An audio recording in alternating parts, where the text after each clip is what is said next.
దయచేసి ప్రియులారా, ఈ రాత్రి సువార్త కూడి కొరకై మరి మనం లూకాసు వార్త 13వ అధ్యాయం, లూకాసు వార్త 13వ అధ్యాయము మరి 6 నుంచి 9 వచనాల్లో మరి నేను చదువుతాను, గమనించండి. మరి ఆయన వారితో ఉపమానం చెప్పెను. ఒక మనుషుని ద్రాక్ష తోటలో అంజూరపు చెట్టు ఒకటి నాటబడి ఉండను. అతడు దాని పండ్లు వెదకొచ్చినప్పుడు ఏమీ దొరకలేదు గనుక అతడు, ఇదిగో 3 ఏండ్ల నుండి నేను అంజూరపు చెట్టున పండ్లు వెదకొచ్చున్నాను, కానీ ఏమీ దొరకలేదు.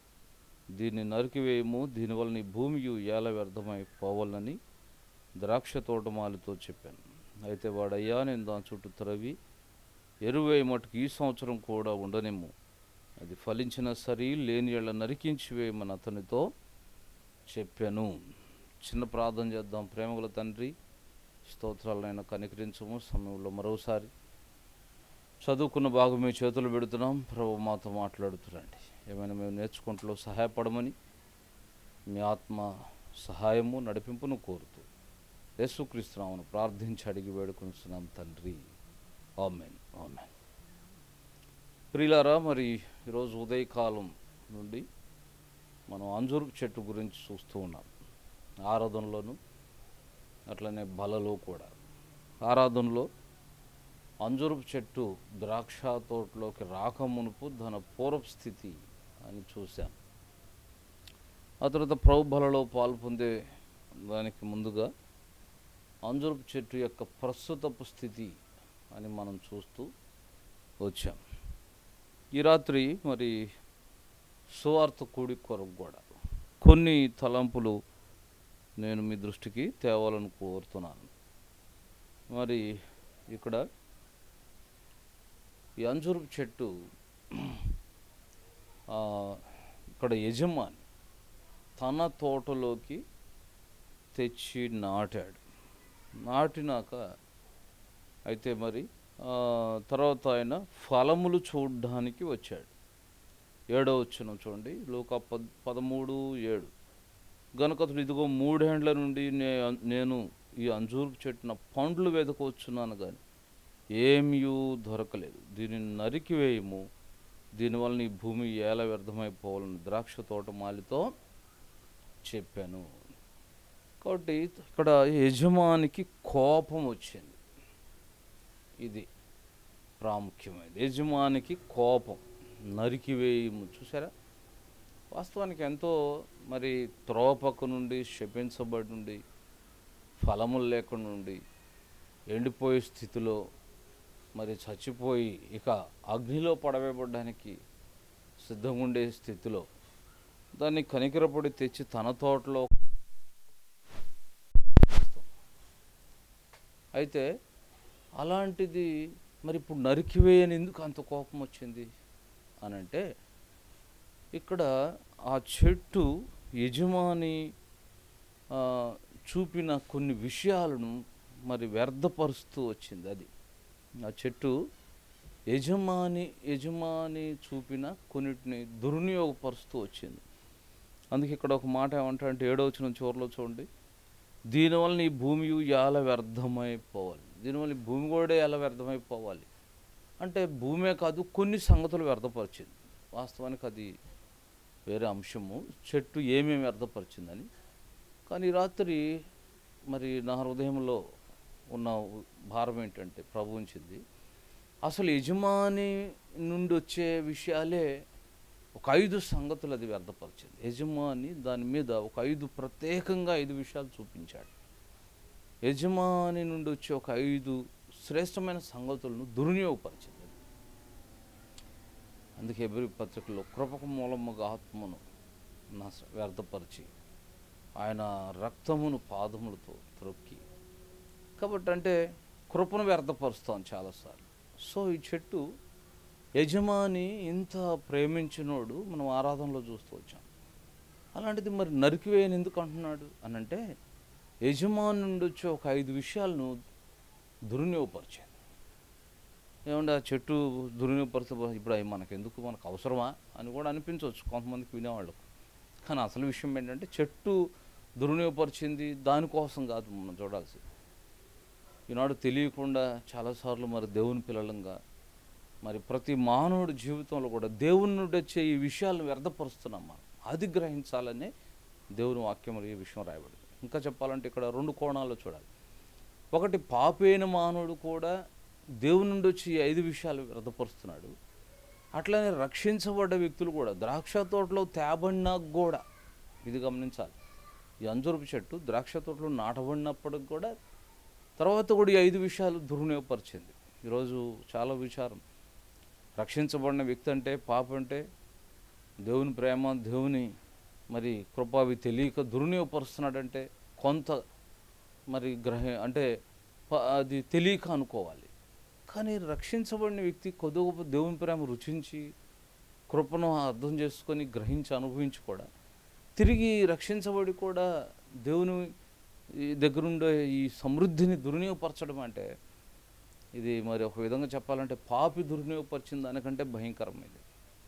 బట్ అందుకే ఇక్కడ ఈ చెట్టు యజమాని నుండి వచ్చే విషయాలను ఏటిని దుర్వినియోగపరిచింది అని ఒక 5 విషయాలు నేను జ్ఞాపకం చేస్తాను ఈ రాత్రి. మొట్టమొదటిది ఏం దుర్వినియోగపరిచిందంటే ద లవ్ ఆఫ్ మాస్టర్ అని గుర్తుపెట్టుకోవాలి. Love of master. మొట్టమొదటి చెట్టు ఎందుకు ఆయన నరికి అన్నాడంటే అంతకుముందు ఆయన దాన్ని ఎంతో ప్రేమించాడు.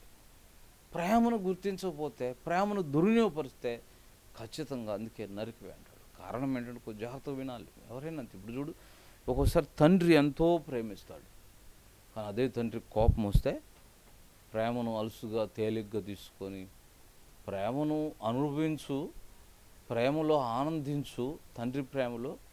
అదే సమయంలో ఆయనకు అనుకూలంగా విధేయత చూపి నడుస్తుంటే ఇంకా ప్రేమిస్తాడు.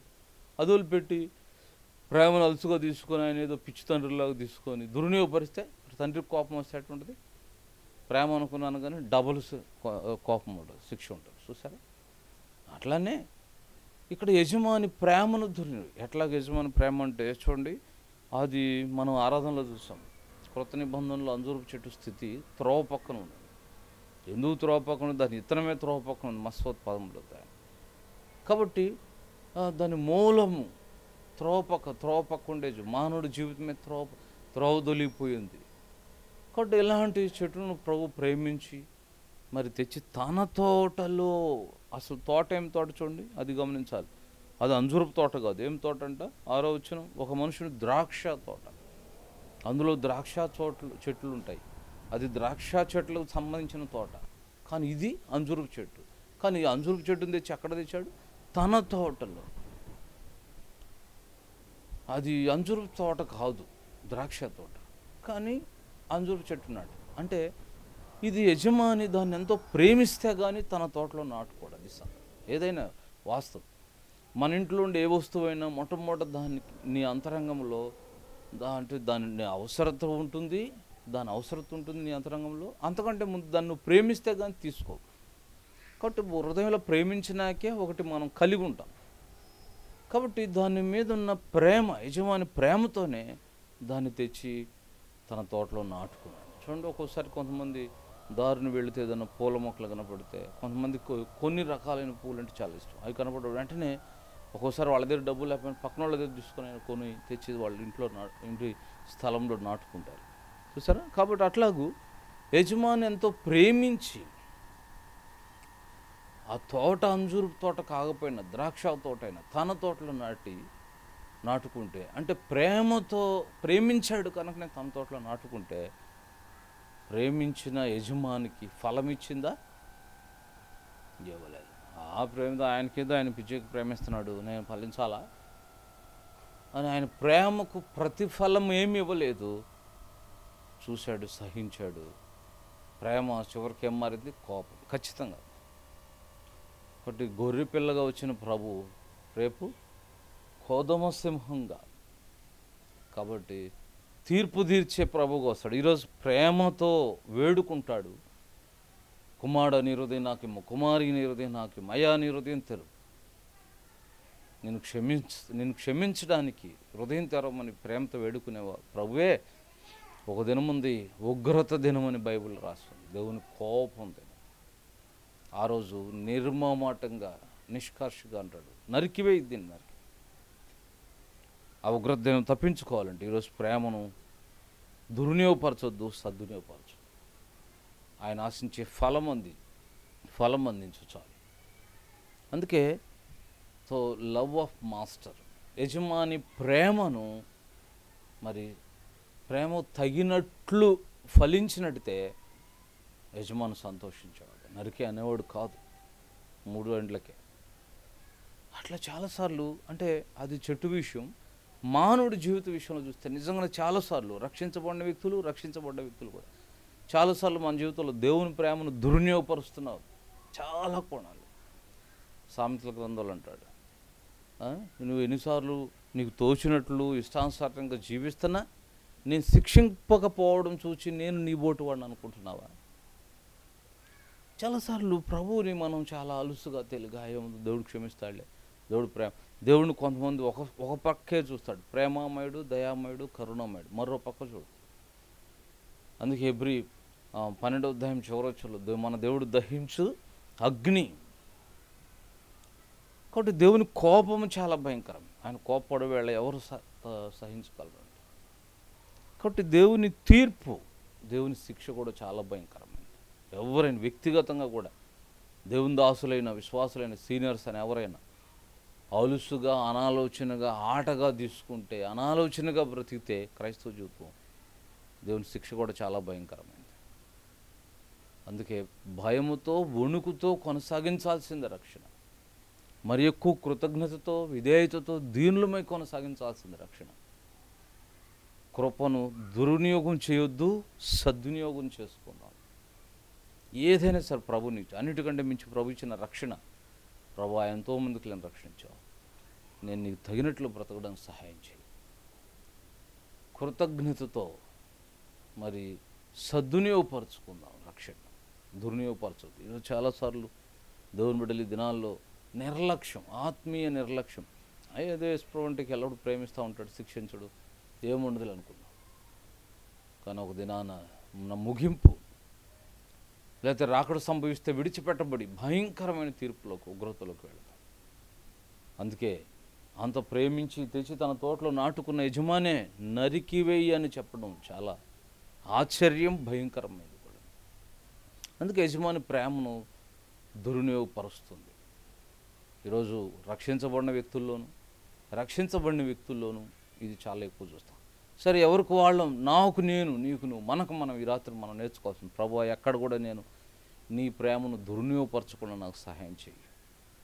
ఈ గ్రహింపు మనం కలిగి ఉండాలి, ఈ ఆశ మనకు ఉండాలి. నీ ప్రేమ దుర్వినియోగం చేయకుండా నేను తిరిగి నిన్ను ఎలా ప్రేమించాలో నాకు నేర్పించని ప్రభుని అడుగుదాం. కొంచెం ముందుకు వెళదాం.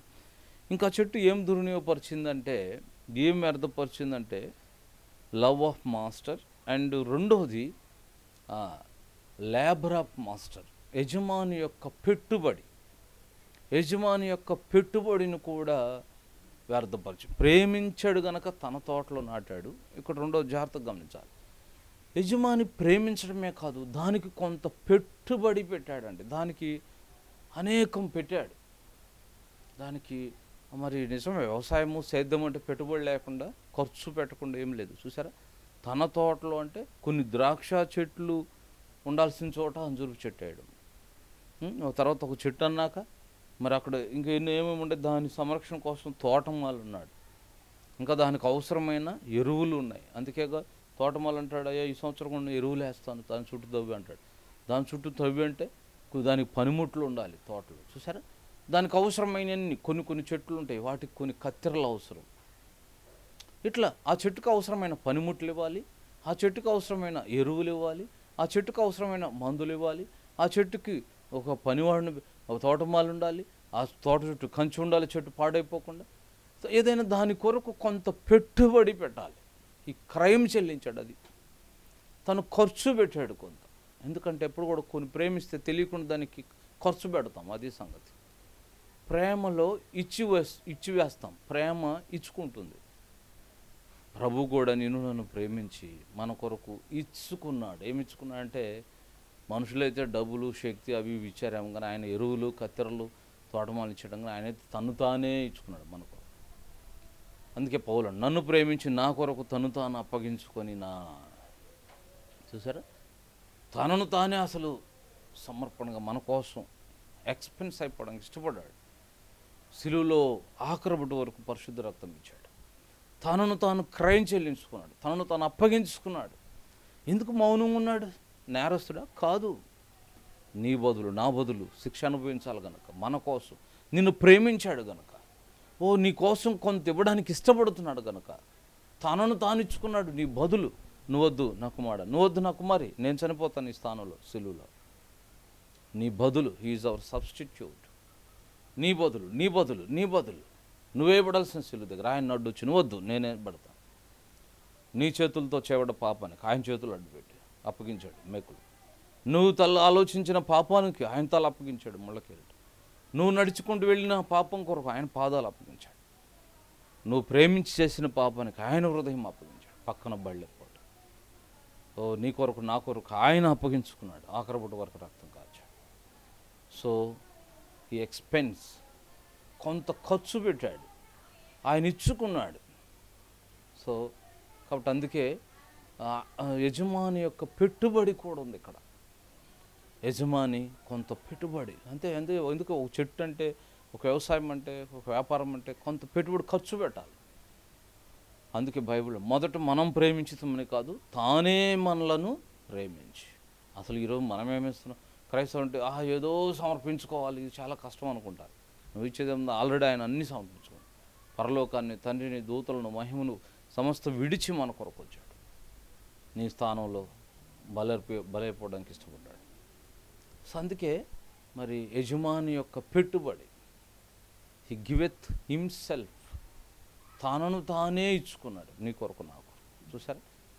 బట్ అందుకే ఈ చెట్టు తను ఇంత ఖర్చు పెట్టాడు. ఆయన ఏం కోరాడు? ఆయన కొరకు ఫలిస్తే సంతోషించేవాడు. కానీ దుర్నిపాచ ఆయన ప్రేమను, తర్వాత ఆయన పెట్టుబడిని కూడా కొంతమంది ఇలా ఉంటుంది. ఇప్పుడు చూడండి, ఫర్ ఎగ్జాంపుల్ కొంతమంది ఆటగాళ్ళు ఉంటారు, ప్రపంచ ఆటగాళ్ళు, లేకపోతే ఈ రకరకాల పెద్ద పెద్ద ఆటగాళ్ళు ఉంటారు. వాళ్ళ వెనకాల కొందరు పెట్టుబడి పెడతారు, వాళ్ళని మేపుతారు, పెంచుతారు. తీరా ఆటలు ఓడిపోతే నిరాశపడతారు. లేకపోతే కొన్ని ఎద్దులు ఉంటాయి పోటీకి సంబంధించినవి, వాటిని ఎంతో ఖర్చు పెట్టి మేపుతారు. విషయం ఏంటంటే వాళ్ళు కోరేది ఒకటే, ఆ పందెంలోకి గెలవాలి. అది ప్రభు కూడా పాపం మీద నువ్వు విజయం పొందే చూడాలని మన కోసం ఎంతో క్రయం చెల్లించాడు. కానీ ఆయన ఆశించింది లేకపోతే, పాపం జయించలేకపోతే, పాపానికి పడిపోయి పాపాన్ని పతనమై నువ్వే అప్పగించుకొని లోబడి పాపం వెంట పరిగెత్తే, ఖచ్చితంగా ఎంతో పెట్టుబడి పెట్టిన, ఎంతో క్రయం చెల్లించిన ప్రభు శిక్షించడానికి న్యాయవంతుడు. ఆయన ప్రేమించాడు. రెండోది, ఆయన నీ కోసం కొంత అప్పగించుకున్నాడు, క్రయము చెల్లించాడు. ఈ పే ద ప్రైస్. మూడోది, ఎందుకు ఆయన కోప్పడుతున్నాడు? అంటే ఆయన ఏం దుర్వినియోగపరిచిందంట చెట్టు? మూడోది, యజమాని పెట్టుబడే కాకుండా యజమాని యొక్క ఇప్పుడేముంటుందంటే యజమాని పర్పస్ ఆఫ్ ద మాస్టర్, ఉద్దేశం. పర్పస్ ఆఫ్ ద మాస్టర్, యజమాని యొక్క ఉద్దేశం. కాబట్టి యజమానికి ఉద్దేశం ఉంది ఈ చెట్టు విషయంలో. ఉద్దేశం అంటే ఎందుకు తెచ్చాడు తోటలోకి, ఎందుకు నాటాడు, ఎందుకు పెట్టుబడి పెట్టాడు? పని లేక కాదు, పొద్దుపోక కాదు. ఇది గుర్తుపెట్టుకో. ఊరికనే కాదు, ఈ హెస్ పర్పస్. ఏంటి ఉద్దేశం అంటే ఆయన ఏం కోరాడు? జస్ట్ ఫలించడం కోరాడు, అంతే. చూడండి, 6వ వచనంలోనే, మరి ఆయన వారితో ఉపమానం చెప్పిన ఒక మనుషుని ద్రాక్ష తోటలో అంజూరపు చెట్టు ఒకటి నాటబడును, అతడు దాని పండ్లు వెదక వచ్చినప్పుడు, అది సంగతి, ఈజ్ ఎక్స్పెక్టింగ్ ఫ్రూట్స్. పండ్లు వెదక వచ్చాడు, అంతే. ఫలించాలని కోరుతున్నాడు, అంతే. దీని మీద ఎన్నో వచ్చు, మీకు తెలుసు. మీరు ఫలించిన మీ పరలోక తండ్రి మహిమ కలుగుతుంది. మీరు వెళ్ళి ఫలించుటకును మీ ఫలం నిలిచినట్టుకు నేను మేము నేర్పరచుకొని నియమించాను. కాబట్టి టోటల్గా ఫలించాలని ప్రభుకో. గలతీ 5:22లో కూడా ఆత్మఫలమేమనగా ఈ ఫలాలు ఫలించాలి. కాబట్టి ఫలము ఈజ్ ఎక్స్పెక్టింగ్. సో ఇదేమి వ్యర్థపరిచిందంటే యజమాని ఆ, ఆశించేది కూడా దుర్వినియోగపరిచింది. అంటే అది గ్రహించాలి, ఆశించేది అందించినట్టయితే నరికివేయబడేది కాదు. అది సంగతి. ఇక్కడ చెట్టు కంటే మనల్ని ఉద్దేశించి ఈ విషయం రాయబడింది. పరలోక తండ్రి అయిన దేవుడు నీ మీద కొంత ఆశిస్తున్నాడు, నీ మీద ఉద్దేశం కలిగి ఉన్నాడు, నీ నుండి ఆశిస్తున్నాడు. ఏం ఆశిస్తున్నా అంటే ఏదో దశమ 10 రూపాయలు ఇస్తే చాలు అనుకోవద్దు. మనం చూడండి, మన ఇంట్లో ప్రతి వస్తువు విషయంలో మనకు ఒక ఉద్దేశం ఉంటుంది. ఒక పెన్ను ఉంది, ఎందుకు కొంటావు పెన్ను? రాయాలి అనే పని కోసం కొంటావు. చూసారా, అది తయారు చేయబడింది రాయాలనే పని. ఆ రాయడం లేకపోతే ఇంకా మిగిలినట్టు పనికొస్తే ఏం సర్దుకు. ప్రతి వస్తువుకి ఒక పని ఉంటుంది. ఒక వస్తువు కొనుక్కున్నావంటే యజమానిగా నీకు దాని మీద కొంత ఉద్దేశం ఉంటుంది, నువ్వు కొంత ఆశిస్తున్నావు. అది ఇవ్వకపోతే ఆ వస్తువు అనవసరం నీ ఇంట్లో. అందుకే నీకు పనికి రాదు అనుకున్న వస్తువుని ఇంట్లో ఉన్న విసురు బయటపడేస్తావు. నీకు ఇది పనికి వస్తుంది, ఏదో ఇస్తుంది అనుకున్నప్పుడే దాన్ని అక్కడ ఉంచుతావు. కాబట్టి ప్రభు ఈ చెట్టు నుంచి కూడా ఆయన ఈజ్ ఎక్స్పెక్టింగ్. ఏం ఆశించాడంటే ఫలం ఫలిస్తుందని ఆశించాడు. అంతే. నీ నుండి నా నుండి కూడా ప్రభు ఆయనకి ఇష్టమైన ఫలములు, అంతే కదా. చూడండి, ఒక తండ్రికి తన పిల్లలు తన మాట వినేవారు ఉంటే అంతకంటే సంతోషమే ఉంది. అదొకటే కోరుతాడు. బైబిల్ అంతట్లో కూడా నిజంగా, మరి నేను కూడా బైబిల్ చూసినప్పుడు నాకు అర్థమైంది. బైబిల్ అంతట్లో కూడా ఆయన బైబిల్ అంతటిని నేను అనుకుంటాను, ఒక్క మాటలో చెప్పాలంటే బైబిల్ అంతటిని నా మాట వినుని ఎడల, నా మాట వినుని ఎడల. బైబిల్ అంతట్లో అదే ఉంటుంది. ఆయన మొత్తుకుంటాడు, నా మాట వినండి, నా మాట విని, నా మాట. ద్వితీయోపదేశకాండం 28 అధ్యాయాలు అంటాడు, మీరు నా మాట విని ఎడల ఈ ఆశీర్వాదాలన్నీ అంటాడు. మీరు నా మాట వినని ఎడల ఈ శాపములన్నీ. కాబట్టి మాట వినడం, మాట వినడం, మాట వినడం. అందుకే బైబిల్ అంతటిని చిన్న ఒక హెడ్డింగ్ పెట్టాలంటే నా మాట అని పెట్టవచ్చు. బైబిల్ దేవుడు మొత్తుకునేదంతా ఒకటి, నా మాట వినండి. అది ఆశిస్తున్నాడు నేనున్నాను. మనం మనుషుడి జీవితం ఏంటంటే దేవుడి మాట మాత్రం వినం. దేవుడి మాట తప్ప మన ఇష్టం మనకు తోసినట్టు వెళ్తాం. సాతాను మాట వింటాం, ప్రజల మాట వింటాం, లోకం మాట వింటాం. ఒక విధంగా చెప్పాలంటే దేవుని మాట తప్ప అందరం మాట వింటాం. అందుకు ఒకరోజు దేవుని ఉగ్రతకు గురయ్యే ప్రమాదం ఉంది. ఎవరు దేవుని ఉగ్రత తప్పించుకుంటారంటే దేవుని మాట వింటూ జీవిస్తే తప్పించుకుంటారు ఖచ్చితంగా. అందుకే ఆయన ఉద్దేశిస్తున్నాడు, ఎక్స్పెక్టింగ్. ఏం ఉద్దేశిస్తున్నాడు అంటే ఏమి లేదు, ఆయన కోరేది ఆయన మాట. ఆయన ఏమన్నా కఠినమైనవి చెప్తాడా మన దేవుడు? కొంతమంది ఉంటారు, వాళ్ళు క్రూరమైనవి చెప్తున్నా వాళ్ళని దేవుళ్ళు కలిగి ఉండి నెత్తిమే పెట్టి వాళ్ళ దగ్గర పరిగెత్తాం తెలియక. మనం నువ్వు ఒక 20 కేజీలు నెత్తినేసుకుంటారా, ఎక్కడ దించకుండా, చెప్పులు లేకుండా, మోకాళ్ళ మీద నీ మోకాళ్ళ బగిలి రక్తాలు వస్తాడు, నా కళ్ళు చల్లగుంటాయి. ఇలా ఏం చెప్పలేదు ఈయన బైబిల్లో. దేవుడు ఆయన ఒకటే చెప్పాడు. ఎప్పుడు చూడండి, మంచి తండ్రి మంచి నేర్పుతాడు. చూడు, అప్పులు చేయని తండ్రి ఏమంటాడు? అయ్యా అప్పులు చేసుకోవద్దు అంటాడు. ఒక తాగని తండ్రి అంటే తాగబాకరా అంటాడు. అట్లనే పరిశుద్ధమైన దేవుడు కాబట్టి పరిశుద్ధంగా బ్రతకండి అని చెప్పాడు. అది కూడా వినకపోతే. అందుకే ఆయన కోరేది ఏంటంటే, ఆయన ఉద్దేశించి మీరు ఫలించాలి. ఏం ఫలం? గలతీ 5:22, ప్రేమ, సంతోషం, సమాధానం, దీర్ఘశాంతం, దయాళుత్వం, విశ్వాసం, సాత్వికం, ఆశానిగ్రహం. కాబట్టి మంచి ఈ ఆత్మ సంబంధం ఫలాలు ఆయన లక్షణాల్లో ఉండాలని కోరుతున్నాడు. ఇది లోబడితే చాలు. అందుకే ఈ చెట్టు ఇది మూడవదిగా ఆయన ఉద్దేశాన్ని గుర్తించలేదు, దుర్వినియోగపరిచి. మొట్టమొదటిది యజమాని యొక్క ప్రేమ, రెండవది యజమాని యొక్క పెట్టుబడి, మూడవది యజమాని యొక్క ఉద్దేశం, నాలుగవది ఏమి అర్థపరిచింది? యజమాని యొక్క ప్రొటెక్షన్, సంరక్షణ. యజమాని యొక్క సంరక్షణ నిజంగా ఇది కూడా చాలా గొప్ప విషయం. ఈ యజమాని దానికి పెట్టుబడే కాకుండా, అది ఫలించడానికి అవసరమైన ఎరువులు ఇవే కాకుండా దానికి ఎంతో సంరక్షణ కూడా చేశాడండి. నిజంగా అది అంతకుముందు త్రోవ పక్కన ఉంటే నో ప్రొటెక్షన్. ఇప్పుడు ఎంత అంటే అసలు త్రోవ పక్కన ఉన్నప్పుడు అనిపిస్తుంది మనకు, ఎవరైనా నన్ను దారిలోకి తీసుకెళ్ళినా సరిపోదు, త్రోవలోకి తీసుకెళ్ళినా చాలు అనుకుంటాం. కానీ త్రోవలో కాదు, త్రోవ పక్కన ఉండే దాన్ని తోటలోకి తెచ్చాడు, తన ద్రాక్ష తోటలోకి. దాని చుట్టూ కంచె ఉంటుంది, యెషయా 5వ అధ్యాయంలో. దాంట్లో గోపురం ఉంటుంది, కావలివాడు ఉంటాడు, తోటమాలు ఉన్నాడు, ఎంతో భద్రత, ప్రొటెక్షన్. ఏ జంతువులు క్రూర జంతువు పాడు చేస్తే ఏమి రావు, ఎవరు రావడానికి వీల్లేదు, యజమాని మాత్రమే వస్తాడు, ఏ టైంకి ఆ టైంకి అన్నీ అందుతాయి. అసలు ఎంత ప్రొటెక్షన్ అంటే నిజంగా ఒక విధంగా చెప్పాలంటే అదివరకు ప్రొటెక్షన్ లేనిది ఇప్పుడు ప్రొటెక్షన్లోకి వచ్చింది. ప్రియమైన స్నేహితుడు అసలు ఒకవేళ రక్షించబడని వాళ్ళు కానీ రక్షించబడ్డ వాళ్ళు కానీ మనం ప్రభువుకి ఇష్టమైనట్టు జీవించడానికి నువ్వు అప్పగించుకోకపోతే ప్రభువు నీకు ఎంత భద్రత ఇస్తున్నాడో తెలుసు. ఒకసారి ఆలోచించు. నిజంగా చెప్పాలంటే ఈ భయంకరమైన కరోనాలో ఇప్పటికే ఎంతోమంది మనకంటే శ్రేష్ఠులు, గొప్పవారు, అందచందాలు కలిగిన వారు, విద్యావంతులు, జ్ఞానవంతులు, ధన సమృద్ధి గల వాళ్ళ పేరు ప్రఖ్యాతులు ఉన్నారు, అనేక విషయాల్లో శ్రేష్ఠులు, దేశ ప్రధానులు, అన్ని సర్వం ఉండి కూడా ఏమైనా పెట్టుకోగలిగిన, ఏమైనా చేసుకోగలిగిన, ఎంతో సమృద్ధి ఉండి కూడా ఒక మాట ఆర్డర్ జారీ చేస్తే అందరూ చెల్లించి రాగలిగిన పవర్స్ ఉండి కూడా ప్రాణం కాపాడుకోలేక కరోనాలో బలి వెళితే నిన్ను నన్ను ప్రభు ఎంత భద్రత ఇచ్చాడు. ఇశ్రాయేలును కాపాడువాడు కూనుకోడు నిద్ర, ఒకడు తన కనుగుడ్డును కాపాడు. నిన్ను నన్ను నేటికి సజీవుడిగా ప్రభు కాపాడాడే. ఇంత కాపాడుకుంది ఎందుకు? నీ ఇష్టానుసారం బ్రతకడానిక? ఇంత కాపాడుతున్న ప్రభువుకి ఆయనకి ఇష్టమైన ఫలం ఫలించవా?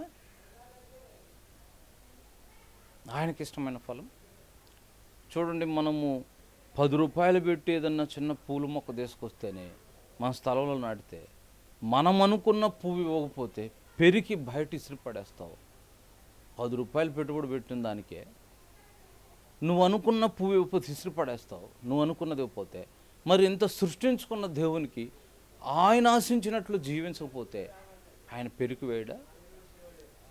ఆయన ఇంకా కాపాడుతూనే ఉండాలి.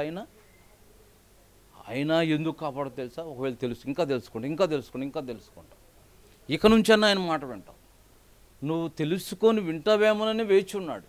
ఒకవేళ వీడు వినాడు అని అర్థమైతే బైబిల్ ప్రకారం చెప్పాలంటే ఆయన హస్తం ఉంటుంది ప్రతి వ్యక్తి మీద, ఆయన కృప ఉంది. కృప తొలగిస్తే శత్రువు కబళిస్తాడు అంతే. ఎవరినైనా సరే శత్రువు కబళించుకోవడం ఆయన కృప ఏం కాదు. కొంతమంది మరటం కూడా దేవుని బిడ్డలు ఎందుకు వెళ్ళారు? దేవుని బిడ్డలు కూడా ప్రభు సమయం అయిపోయి అప్పగించడం అనేక కారణాలు ఉంటాయి. మరణం వెనుకలు చాలా కారణాలు ఉంటాయి. కానీ ప్రభువుకు లోబడపోతే, ప్రభు మాట వినేటట్లు నువ్వు అప్పగించకపోతే మాత్రం నీకు ప్రమాదం, శత్రువు ఉంటుంది. మరి ఎన్నోసార్లు వినకపోయిన ఎందుకు కాపాడుతున్నట్టే ఇకనైనా వినేటట్టు మార్చుకుంటావని భద్రత ఇస్తున్నాడు. ఏదేమైనా యజమాని యొక్క భద్రత చాలా గొప్పది. దేవుని భద్రత ఒక విధంగా చెప్పాలంటే లోకములో ఎక్కడ ఎవరెవలేని భద్రత దేవుని ఇచ్చేది. దేవుని భద్రత ఏ ప్రపంచ గొప్ప వ్యక్తికి కానీ ఏ ప్రపంచ ప్రధానికి లేనిది దేవుడు కాపాడే భద్రత. అందుకే 121 కీర్తనలో మరల సుమారు 6 సార్లు కూడా ఆయన కాపాడు. ఇంకా విశేషంగా 4వ వచనంలో అంటాడు, ఇశ్రాయేలును కాపాడువాడు కొనుక్కోండి. Is our protector, is our keeper. చూసారా, ఇది ఏమి అర్థమవుతుందంటే అంత కాపాడుకుంటున్నాడే ఆయనకు ఫలం ఇద్దాం అనుకోలేదు. కాపాడుకో అని ఫలం మాత్రం లేకుండా ఉంది. కాపాడే దేవుడే నరికివేయని చెప్తాడు ఒక దినాన్ని. ఎందుకంటే అంత చూసినా ఫలం రాకపోతే అదే పరిస్థితి. నేను ఆ జీవితంలో కూడా ప్రభు ఆశించినట్లు జీవించి ఆయనకి ఇష్టమైన ఫలం మన జీవితం ద్వారా అందిద్దాం. ఆయన కాపుదలను గుర్తిద్దాం. ప్రభు నన్ను ఈరోజు కూడా ఎంత అందుకే అంటాడు యెషయా గ్రంథంలో, తల్లి చంటి బిడ్డను తల్లి మర్చిద్దాను. వారైనా మరచుదురు కానీ సహజంగా మరవరు, కానీ వారైనా మరుచుదు కానీ నేను మరను. ఎంత ఎత్తుకునేవాడంటే ముదిమూచి వరకు ఎత్తుకునేవాడంట. ఎంత ప్రేమగల దేవుడు, ఎంత కాపుదల, ఎంత జాగ్రత్త ఆయనకు. అంత కాపుదల అనుభవిస్తూ ఆయన ఆశించినట్లు ఆయన ఫలం అందించవా? ఆయన కోరినట్లు జీవించవా? ఇది 4వది. 5వది ఒకటి చెప్పి నేను ముగిస్తాను. 5వదిగా అది ఏమి దుర్వినియోగపరిచిందంటే యజమాని యొక్క అంటే సహనం గుర్తించలేదు. Patience of master. యజమాని సహించుకున్నాడు. ఏం సహించుకున్నాడు? ఇట్స్ టైం, సమయాన్ని చూపిస్తుంది. ఎన్ని సంవత్సరాలు ఎదురు చూశాడు చూడండి. ఒక మాట అంటాడు 6వ వచనం చివరిలో, అతడు దాని పండ్లు వెదకొచ్చినప్పుడు ఏమీ దొరకలేదు. 7వ వచనం, గనుక అతడు ఇదిగో 3 ఏండ్ల నుండి నేను ఈ అంజూరపు చెట్టున పండ్లు వెదకొచ్చున్నాను కానీ ఏమీ ఇక దీన్ని నరికి వేస్తాయి. 3 ఏండ్ల నుండి పండ్లు 3 ఏండ్ల నుండి అంటే నాటిన మూడేండ్లు నాటినప్పటి నుండి మూడేండ్లు ప్రతి సంవత్సరం పండ్లు చూశాడని కాదు, నాటి ఫలములు వచ్చే సంవత్సరం నుండి చూస్తున్నాడు. కొన్ని చెట్లు ఆ సంవత్సరాలు ఇవ్వచ్చు, కొన్ని చెట్లు 2-3 సంవత్సరాలు ఇవ్వచ్చు, ఎప్పటికన్నా ఇవ్వని అది ఫలించే సంవత్సరమే ఎదురు చూశాడు. ఇది ఈ సంవత్సరం ఫలించాలి, నిజంగా అయితే అన్ని చెట్లు ఫలిస్తాయి. అప్పుడు చూశాడు, రాలేదు. పోనీ వచ్చే సంవత్సరం ఇస్తుంది అనుకున్నాడు, రాలేదు. పోనీ వచ్చే సంవత్సరం ఇద్ది అనుకున్నాడు, ఓర్చుకున్నాడు, వేచి ఉన్నాడు. ఆవేశపరుడు కాదు, తొందరపడేవాడు కాదు, అనాలోచనగా తీర్పు తీర్చేవాడు కాదు, మనలాగా 3 ఏండ్లు వేచి ఉన్నాడు. ఇక అర్థమైంది 3 ఏండ్లు కాదు కదా, ఎన్ని ఏండ్లు వేచి ఉండదు దీని పరిస్థితి అని అర్థం పెరిగిపోయింది. దేవుని సహనాన్ని, దేవుని ఓర్చుకునేదాన్ని జాగ్రత్త దుర్వినియోగపరచం, గ్రహిద్దాం. చాలాసార్లు కొన్నిసార్లు ఇలా కొంతమంది ఇలా మాట్లాడుతుంటారు, జీవితం సరి చేసుకోరు, ప్రభుకి ఇష్టమని అన్నీ ఉంటాయి. ఆయన అంటారు, అయ్యా అయినా దేవుడు నేనేమైనా ప్రార్థన చేస్తే వెంటనే దేవుడు నాకు ఇస్తాడు, నేను ఆయనకు చాలా ఇష్టం. అంటే అప్పటికేదో తెలియకుండా వీళ్ళు ఏమనుకుంటారంటే నేను చాలా గొప్ప భక్తురాలను కనుకనే దేవునికి నేను చాలా ప్రియమైన వ్యక్తిని అనుకుంటారు. నువ్వేదైనా వేడుకున్నప్పుడు ప్రభు చేస్తున్నాడంటే నువ్వేదో బహుప్రియమైన జీవితం అని కాదు, దేవునికి నీ మీద ప్రేమ ఉంది కాబట్టి. ఒకటి. రెండవది, ఇంకా సరి చేసుకో, వేచున్నాడు. సరిదిద్దుకోకపోతే, అందుకే ప్రభుకి చక్కపరుచుకోవడం చాలా ఇష్టమైన లక్షణం. సరిదిద్దుకోవడం, చక్కపరుచుకోవడం, మార్చుకోవడం, సరి చేసుకోవడం ప్రభు చాలా ఇష్టమైన విషయం. ఆయన ఓర్చుకుంటున్నాడు చాలాసార్లు. ప్రియులారా, ఈ విషయం ఆలోచించాలి. ప్రతి వ్యక్తి నీ మీద ప్రభు ఓర్చుకుంటున్నాడు. బైబిల్ చాలా సందర్భాలు ఉన్నాయి. నేను చాటును ఏడుస్తున్నాను అంటాడు. కాబట్టి నీ గురించి నేను బెగబట్టుకుంటున్నాను అంటున్నాడు. కొన్నిసార్లు కోపం వస్తుంది, ఆపుకుంటున్నాను, చూద్దాం ఇంకా సరి చేసుకుంటాను అనుకుంటున్నాను. కొన్నిసార్లు చూడండి, భౌతిక తండ్రి కూడా ఒక్కొక్కసారి ఎంతో కోపం వద్దు, ఎంతో గుర్తుంది, పిల్లలు తెలియ ప్రవర్తిస్తారు. ఆ కోపం వేస్తే ఒక్కొక్కసారి ఏమో ఎక్కడ తెలుగుతో చనిపోతే ఇట్లన్నీ ఆపుకుంటారు, తమ సర్లే తెలుసుకుంటారేమో. కొంతమంది నేను గమనించి అక్కడక్కడ భర్తలు కానీ ఇంట్లో యజమానులు కోపం వస్తే వాళ్ళు రియాక్ట్ అయ్యి గందరగోళం ఇద్దామని కోపం మనుచుకోవడం కోసం వాళ్ళే లేచి బయటికి వెళ్తారు. కానీ వీళ్ళకి గుర్తించరు కొంతమంది, భార్య, కుటుంబం, పిల్లలు.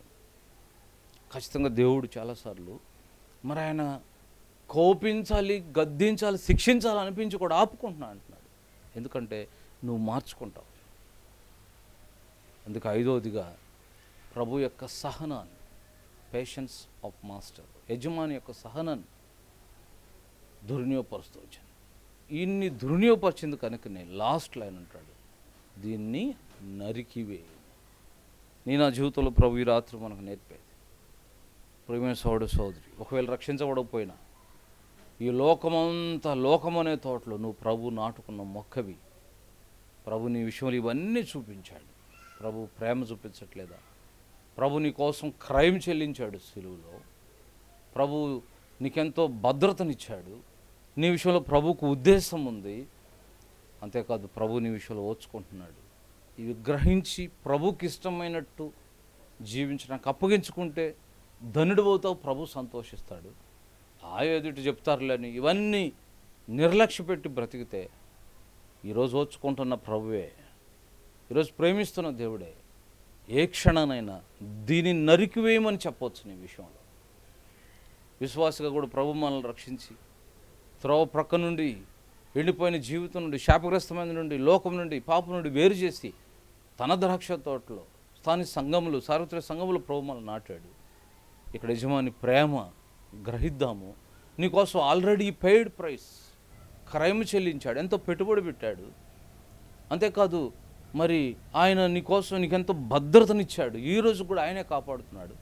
నీ విషయంలో ఆయనకు ఉద్దేశం ఉంది, ఎదురు చూస్తున్నాడు ఫలిస్తాయోనని. అంతేకాదు, ఆయన ఎంతో ఓర్చుకుంటున్నాడు నీ బలహీనతల విషయంలో. అనాలోచనతో ఆడుకున్నట్టు ఏముందిలే ఆయన. కొంతమంది ఉంటుంటారు, పిల్లల నోట ఇలా ఆయన, పిచ్చి తండ్రి, మా అమ్మ పిచ్చిది, ఏం చెప్పినా వింటుంది అనుకుంటారు. పిచ్చిదై కాదు, ఓర్చుకుంటారు. అది తెలుసుకోవాలి మనం. ఎక్కడ మరి వచ్చిన కోపమంతా చూపిస్తే ఏమైపోతారో పిల్లలని. ఒక్కోసారి సరిగా కోపడితే మళ్ళీ తిరిగి ఎదురు రాలేరు, పారిపోవాల్సి వస్తుంది. వాళ్ళు అని పారిపోతారేమోనని అణుచుకుంటారు. దేవుడు కూడా అంతే, స్నేహితుడు, సోదరి. చాలాసార్లు ప్రభు అదే అంటాడు, బైబిల్లో ఒకడు కల కనిన వాడు లేచి తన కల మర్చిపోనట్లు. చాలాసార్లు మీ లోపం బుద్ధిహీనతను నేను వదిలేస్తున్నాను, సరిదిద్దుకుంటారని. ఈ భయంకరమైన పరిస్థితుల్లో ప్రభు ఎంతో మనల్ని భద్రపరుచుకుంటూ వస్తున్నాడు. మన విషయాలు ఎంతో ఓర్చుకుంటున్నాడు. మనం సరిదేసుకుందాం, చక్కపరుచుకుందాం. ఒక విధంగా ఈ దినాలు ఏదో కొందరు రక్షించి ఆయన కొరకు పనిచేసే దినాల కంటే కూడా మనం సిద్ధపడే దినాలు చాలా ప్రాముఖ్యమైనవి. మనం సరి చేసుకొని మనం రాకడకు సిద్ధపడే దినాలు. పౌలు అంటాడు, ఇతరులకు ప్రకటించి నేను భ్రష్టును కాకున్నట్లు. కాబట్టి ఈరోజు ఏదో పరిగెత్తి పని చేయాలనే ఆశ కంటే కొంతమంది ఇలా అంటారు, సేవ చేయలేకపోతే సువార్ చేయాలి, నాకు కట్టేసినట్టుంది, లాక్డౌన్ ఎప్పుడైపోద్దో సువార్ చేయాలి, మీటింగ్స్ పెట్టాలి ఏదో అనుకో. దేవుడు అంటాడు, నీ పని తర్వాత సంగతి నువ్వు ముందు సరిగా నిలబడంట. నరపుత్రుడు నువ్వు నువ్వు వెళ్ళి మాట్లాడే తర్వాత సంగతి నువ్వు నిలబడకుండా. ప్రభు అందుకే కొన్నిసార్లు అనుమతిస్తాడు ఈ పరిస్థితి. నువ్వు చక్కపరుచుకో, నువ్వు నిలబడు. నేను చక్కపరుచుకొని సిద్ధపడడం చాలా ప్రాముఖ్యం. సరిదిద్దుకోవడమే సిద్ధపడడం అంటే, ఇంకేం కాదు. పరలోక సిద్ధపడడం అంటే బట్టలు చదువుకునేది ఏముండదు. జీవితం సరిదిద్దుకోవడమే. నీకు నాకు ప్రభు అటు కృప దయచేయను కాక. చిన్న ప్రార్థన చేసి ముగిస్తాను. ప్రేమగల తండ్రి, స్తోత్రాలైనా సాయంకాలం లోకాసువార్త 13వ అధ్యాయం నుండి కొన్ని సంగతులు ప్రభు మా దృష్టి తెచ్చిన కొందనాలు. యజమాని నుండి వచ్చే 5 శ్రేష్టమైన సంగతులు. నిర్లక్ష్య పెట్టిన చెట్టు నరికివేయి అనే మాటకు గురవుతుంది. మా జీవితాల్లో ఆ శ్రేష్టమైన సంగతులు మేము దుర్వినియోగపరచుకున్నట్లు కృప చూపించమని, మీ కృపను దుర్వినియోగపరచక సద్వినియోగపరచుకునే వరకు మమ్మల్ని ఉంచమని, మీకు తగినట్లు మీరు కోరిన ఫలాలు ఫలించి మీకు మా సంతోషం కలిగించే జాబితాలు మమ్మల్ని ఉంచవలసింది కోరుతూ, ఈ మాటలు వినివారి హృదయాల లోతైన కార్యం జరిగించమని యేసుక్రీస్తు ఘనమైన నామమున ప్రార్థించి అడిగి వేడుకొనుచున్నాం తండ్రి. ఆమెన్. అందరికీ చాలా వందనాలు.